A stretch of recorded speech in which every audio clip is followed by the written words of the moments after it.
view from the chair.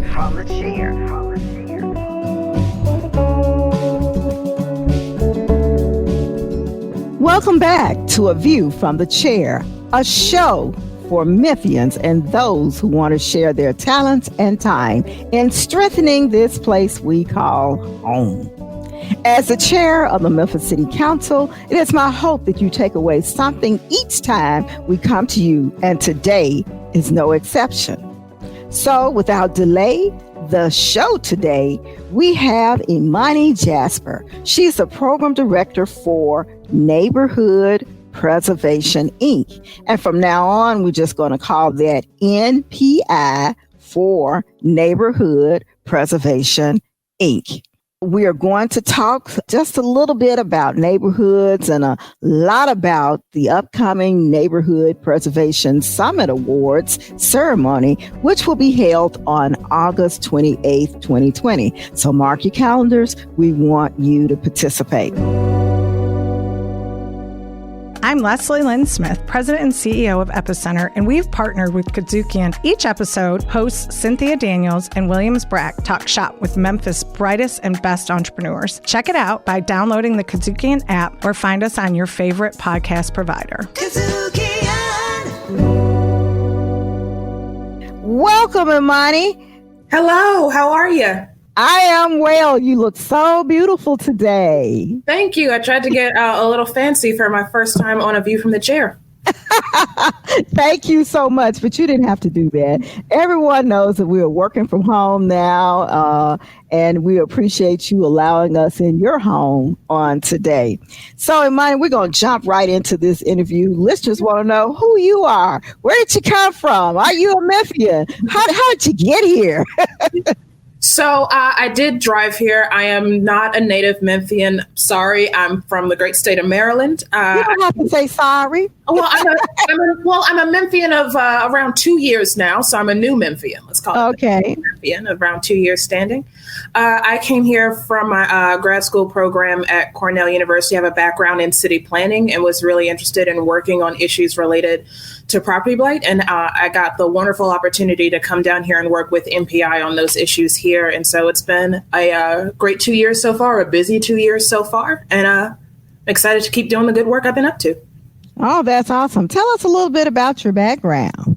So I first got interested in city planning way back in high school, where I was at a camp and they gave us this activity. Basically look at the issues that a place has, and they asked us if you could redesign it to make life better for the people that live there, what would you change?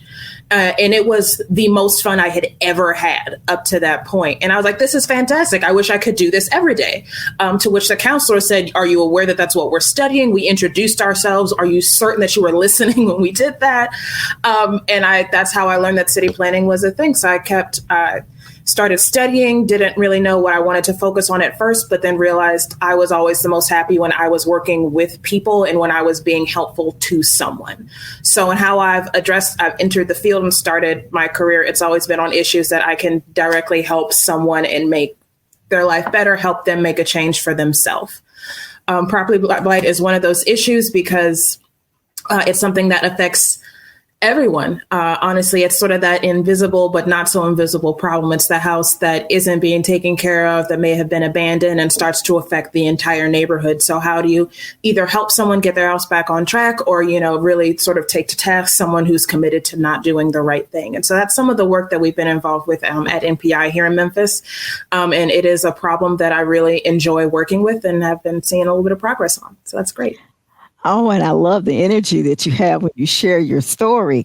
And I love and now that we're talking about this, View from the Chair is not just for adults. I'd like to see some young people hear that story that you just told so that it may spur someone else in that direction, but to let them know that, you can go after your dreams, and you have, and that's where you're working. And we appreciate you. So, Imani, I'd like for our audience also to know about some of the projects that you've worked on since you've been here in Memphis over the last 2 years. So here in Memphis with MPI, I've been working a lot with the Blight Elimination Steering Team, which is a group of different nonprofits, institutions, some funders, all working to see how can we work together to just reduce the number of vacant and abandoned properties in Memphis. How can we work together to see some movement on these issues? And so that's been my main program area in the time that I've been at MPI. We just finished our action plan, and I'm really excited with what we're going to be able to cover, hopefully, in the next year. That's looking at how we can really have an impact on issues related to illegal dumping and litter, because tires are a major problem we hear about from neighborhoods. Oh, yes. Oh, yes. Oh, yes. And I don't think it's just the neighbors. I think it's these tire companies that are selling what we call used tires, and they don't want to dump them where they're supposed to. Yeah, so there's a lot of folks who aren't doing what they're supposed to do. So seeing how we can help either, crack down on those and maybe just get those tires picked up and reduced, or also just to let people know, hey, well, here's when you should be doing like a bulk pickup. You don't just set out your big, bulky, that old sofa. You don't just put that out any old day. There's specific times you have to do that. So getting out that information just to get rid of sort of the low hanging fruit, what do people just not know and could fix easily? Also looking at how we can go out and activate a lot of these vacant lots. What's, a low impact way to activate a lot? We all love gardens, but gardens aren't always the easiest thing to do. They require a lot of upkeep. So what else can we do to really bring some life back into a space rather than having that corner lot sit empty? How can we, and looking at issues as to how we can get all the data we've been looking at in Memphis together in one place? There's a lot of research going on, a lot of really good information, but how do we consolidate that and make it easier for people to go, I want to know about property conditions, or I want to know about, stormwater flooding in this area, and how can we get all that information in one place, and trying to figure out, A, getting all those sources together, and B, where does that make sense to house all that data? Also, we're going to just continue to promote cooperation and sharing and databases and just breaking down silos and working together, because if we want to, accomplish a lot, it's easier to do when you're working together. So it's just some of the fun things that we're focusing on this year. We've also been working with the Strategic Code Enforcement Academy, which MPI does every year. It's bringing leaders in code enforcement to Memphis to learn from our operations and some other nationally recognized faculty about all the good stuff going on and how those operations can be better. So there's been a whole lot of projects going on. Those are just two of the big ones that I've been involved with. So the community, when they call and they complain about blighted property, they want to see movement immediately. Yes. Can you kind of talk to us about what's the process? What happens in the background? What happens at court? So that they know that when they call, it might be 6 months to a year, and like a house down the street from me, 25 years later. Yeah. So as one of my good friends likes to say, it takes a while sometimes for there to be a problem. And unfortunately, it sometimes takes a while to fix it. Mm-hmm. So you can note that there's an issue with overgrown grass and weeds on a particular property that's been vacant and abandoned. And everybody wants that grass to be cut. The city wants it to be, cut and maintained so that they can so that they can move on to the next problem. Health department wants it to be maintained so there's not a pest issue. The assessor's office wants everything to be up to date so that they can, collect the tax money. Your neighbors want it to be up to date so it can look good. Unfortunately, with our growing season here in Memphis, from April to October, that grass is going to be needs mowing for a long time. It's going to need to happen continuously, and sometimes there's just not the budget to go out there and cut it as often as you would cut your grass. So yes, it can be frustrating. Yes, it can take a long time, but they're doing the best they can. Also, now it's even compounded by the fact that we have code enforcement inspectors. I always trip up over that phrase. That's all right. Sort of also address these social distancing measures so that they have new duties that they have to attend to. So some things are taking longer, especially if you're in a court process with a vacant and abandoned property in the environmental court. You have to do due process. You have to, try your best to contact the owners and see if they can fix it. And if not, who can. So it does take a while, but people are working on it. It's not the case where, people are just going to ignore the problem. As best as we can, we're going to address it. It may take a while, but we're working on it. Okay. So can you share with us how the pandemic, COVID-19, has impacted your work and what's going on as it relates to foreclosures in our community? Yeah, with all the COVID-related shutdowns, there's also quite a few people who are out of work. We've all seen the numbers on rising unemployment and some really scary figures. And as a result, some people have been unable to pay their rent.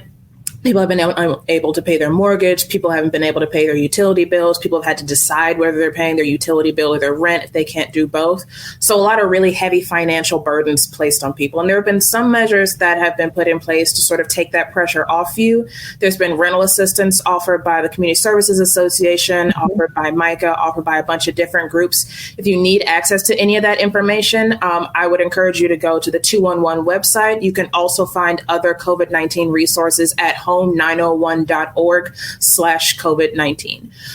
Say that again. Slow it down just a little bit. Slow it down, bring it back. Yeah, I know I talk fast. I like to blame my sister because I had to get in word and edgewise over her growing up, and she's not here to defend herself. So again, there's a 211 website. 211. So there's a link to that on the Home 901 page. So if you go to home901.org/COVID resources, you can find a good deal of information there, whether you're a tenant facing eviction or whether you're a homeowner facing foreclosure, that there's going to be access to housing counseling resources, encouraging you to reach out to your mortgage servicer to see if there's anything they can do to help you on a payment plan.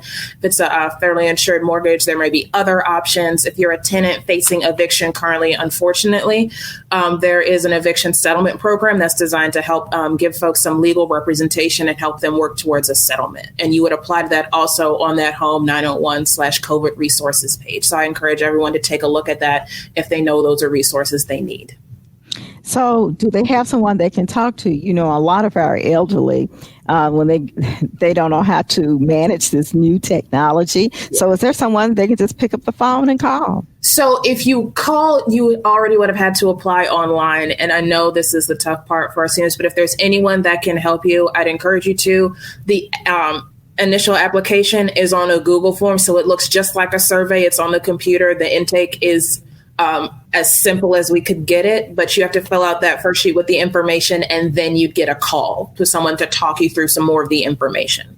So for our senior citizens that don't have any technology like computers and iPads and even cell phones that are connected to the internet.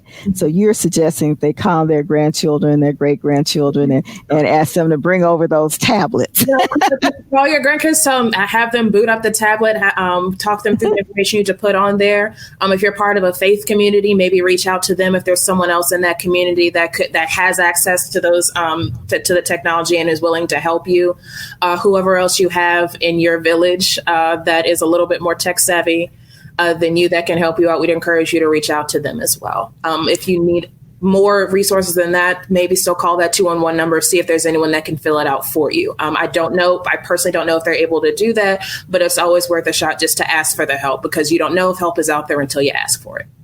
Okay. And I'm glad you mentioned that. So all of our listening audience, so our audience today, or anyone who's going to view this show, it is important to share, especially with our elderly during this time of the pandemic. And if you have a church that has a computer lab, open it up to the community so that they can get the resources that they need. Imani, I'm so glad that you shared that with us on today, especially as it relates to people who are about to face or be involved in eviction. I know that we're running into our last week of the $600 for people who have been getting unemployment. That I think was $600 a week. They may need some help now, and I appreciate you sharing that with us. Let's talk a little bit about some upcoming events that you're about to have, especially the one on August 28th. This will be virtual or in person. So our initial goal for this event was to have it in person at Northside High School on May 1st. If you remember May 1st, we were not there. It wasn't safe then to be in a group as large as we wanted. And unfortunately, it's still not quite safe enough to be in a group as large as we would have wanted. So it is going to be a virtual event. But it's going to be a virtual event called the Memphis Neighborhood Preservation Summit. And we're having the awards on Friday, August 28th from 11 a.m. until 1 p.m. So it's 2 hours to hear from award winners on the good work that they've done in fighting property blight in their communities, and to also hear from some special speakers, and also play a little bit of a fun game throughout. So it's going to be a little bit of an interactive event coming together to celebrate both those in our communities that are doing a great job, and also celebrate our communities overall by learning a little bit more about them. Okay. So we're going to be honoring people who have found blight in their area and they have been able to eradicate it. So awards are present in a couple different categories. There's our Leadership Impact Award, which is for a leader in an organization that has had a substantial impact and has done a great job being an example to others. There's a Grassroots Leader of the Year, a community member who in their neighborhood has organized people around a certain issue and really built a movement around it. There's a Commercial Property of the Year, because we want to celebrate those with commercial properties that are doing well. There's also a Residential Property of the Year, a house, an apartment building, something that's really a great presence on that block.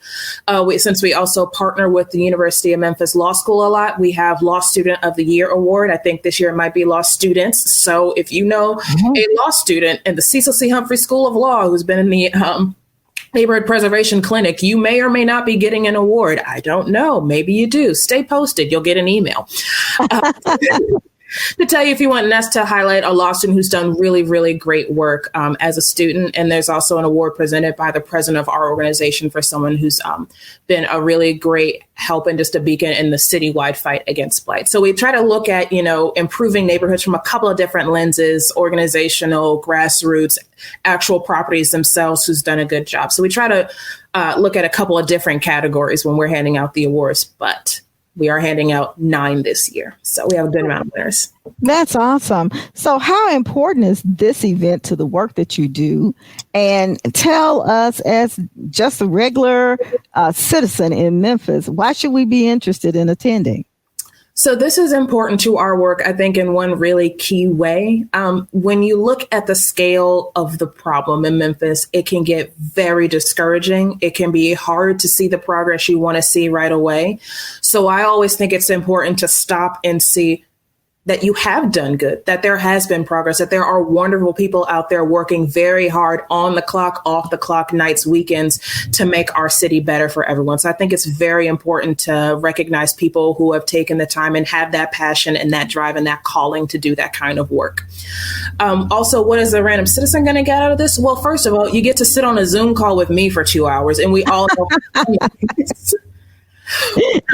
But you also get a chance to celebrate your neighbors. We're going to be giving out some lawn signs to the winners, so you can look around in your neighborhood and see if you have a summit winner on your block. You get to hear from people who have organized will clinics, with people who have organized their community to start mapping blight, to people who have, turned around a vacant apartment complex into something that is a really beautiful presence in that part of town. And you get to hear from them about the good work you're doing. So maybe if you're interested in doing something similar, how a role model, you might have a mentor, you have at least an example that you can connect to and say, okay, yeah, that's what I want to do. I need to learn more about what they're doing.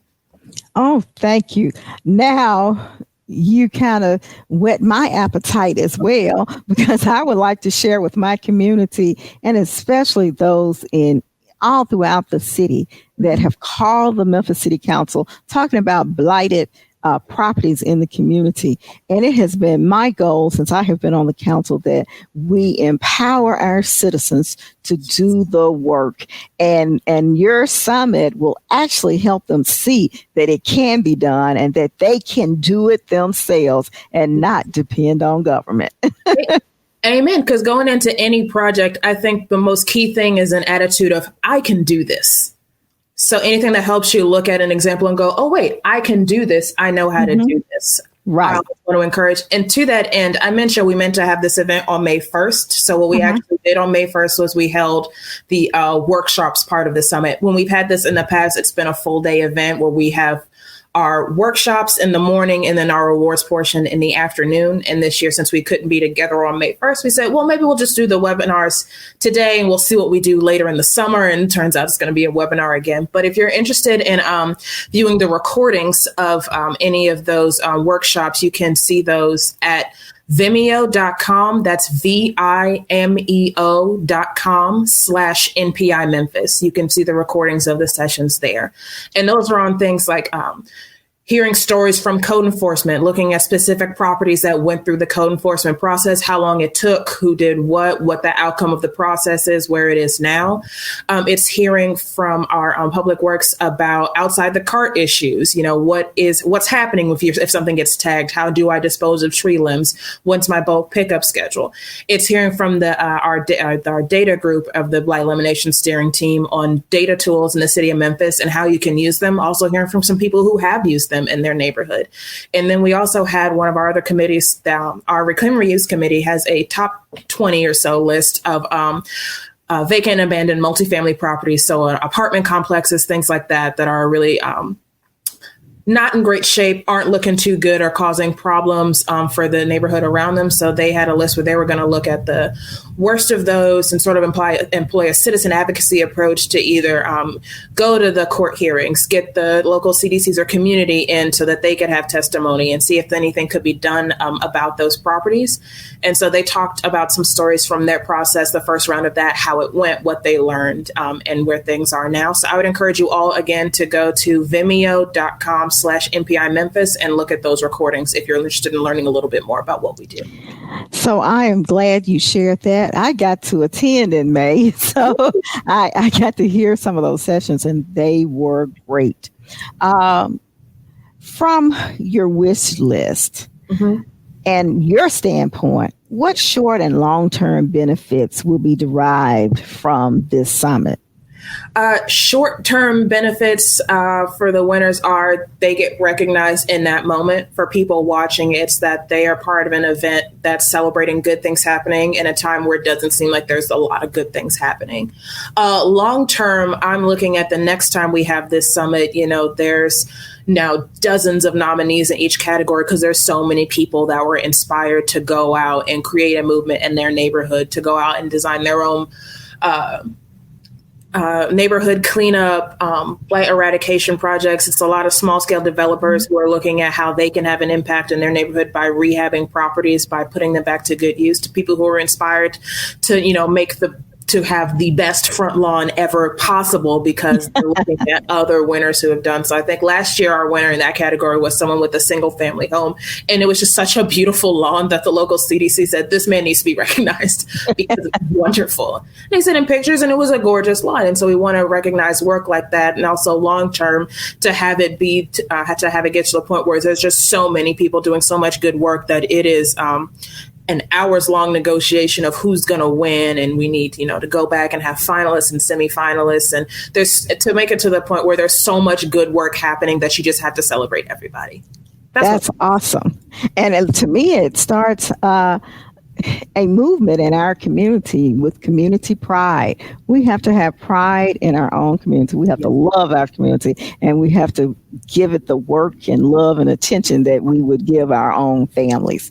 So, Imani, if you had some closing remarks or words that you want to share with citizens about your work and how they should get involved and why we should have strong and resilient neighborhoods, will you just kind of give us a little summary of what you would suggest for all communities and all neighbors so that we can become a resilient community?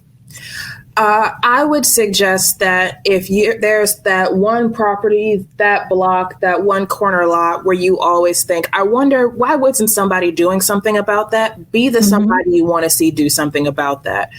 Report it. Keep reporting it. Figure out what you can do to clean it up. Figure out if there's anyone in your area that will give you some funding to clean it up, that will provide supplies. Spoiler alert, Clean Memphis and Memphis City Beautiful both do that. So if you want to get something cleaned up, there are resources to help it that, you go out and you become the change you want to see. Also, I know our communications director would come and kick me in violations of all social distancing orders if I didn't tell you how to register for our summit on August 28th. So you can register by going to zoomurl.com/MNPS awards. That's ZMURL.com/MNPS awards. Okay. What I didn't ask you today, and I think we should share this with the audience before we close out, what are the other organizations that you work with so they know that when they come to NPI, that they're working with I know you talked about throughout our 30-minute talk here today about organizations that you work with. But let's just kind of delineate who they are and how we plug in so that we can support our community. Groups that we partner with include Building Memphis, and they have a lot of resources for CDCs and community members and growing their capacity and skills. We work a lot with Clean Memphis and Memphis City Beautiful. We work with Memphis Transform. We work with the C. Humphreys Law School and the Neighborhood Preservation Clinic, which prosecutes the MPA cases in environmental court. We work with other CDCs, including Fraser CDC. We work with Klondike Smoky City. We've been working with The Works, with ComCap Partners. We've been working with, I'm going to leave someone out and they're just going to call and yell at me. We've been working with... No, they're not. Don't call me and be on my show. We talk with Center for Transforming Communities. We have some of your staff who attend our planning meetings and the Black Donation Steering Team. It's partners with IOB in our backyard to help crowdfund projects. We work with United Housing. We work with the crowdfund project. IOB. IOBY. So it stands for In Our Backyard. So it's a platform to help crowdfund neighborhood projects. I said United Housing. I said we work with the Medical District Collaborative. We work with the Downtown Memphis Commission. We have partners in the County Attorney's Office, City's Attorney's Office, in HCD that are really great partners to us. And so that's a short but incomplete list of the great groups that we work with. So when we come to you, you have all the partners and you can refer us to the right place. If you come to me and I don't know the answer, I will figure out who you can get the answer from. Okay. Thank you. Thank you. Let me ask one other question here. And I got to close out because it's time for us to close out now. What do you love most about your job? I love most about my job when I can take a problem or something that is a complete and total question mark. What is a TIF? How exactly am I supposed to use this data tool? Who owns this property? Who do I report it to? And I can take that and turn it into a tutorial on how to use a tool, or to send you to somebody who can tell you. If I'm not great with locks, so sometimes I'm not the best person to tell you how to work a computer. If I can direct you how you're going to use the assessor's website or to look up a property, if I can help you troubleshoot where you're going wrong in 311, if I can help you out with that, that's what I love the most. Where I can end an email exchange or a phone call with someone saying like, oh, thank you. I now understand. I get it. I know what I'm doing. And that's what fulfills me the most in the work I do. And I love that last statement that you made. Now I understand. I hope that after viewing today's A View with the Chair, that people will appreciate the work that you're doing. Jazz, America's own original musical art form. When did it start? Who were and are some of the major players? How do you distinguish what kind of jazz you're listening to? Riffin' on Jazz is your weekly visit with friends talking about this music we love. Join Howard Robertson and me, Malvin Massey Jr., as we explore this fascinating and entertaining genre of music. We talk about the great and lesser-known artists, songs and tunes, the instruments, and the social impact jazz has had on world culture since its beginning at the start of the 20th century. Riffin' on Jazz on the Kazookian Network. Kazookian! It's that time now, and I really want to thank you, Imani Jasper, for sharing with us the work of Neighborhood Preservation, Inc. It's an organization that will be having an upcoming summit and award ceremony, and we want you to participate. Please keep up that great work and that enthusiasm and help us We have very proud and resilient and strong communities. I want to also remind everybody that we also work with Steve Barlow, who has been working with us voluntarily, and his staff to help us in response to some of the legal issues as it relates to anything to do with preserving communities. Be sure to visit your Facebook page and leave your questions and comments, and we'll try to respond in a timely manner. I appreciate each and every one of you for viewing A View with the Chair. I am Patrice Robinson, City Council Chairwoman and Representative of District 3.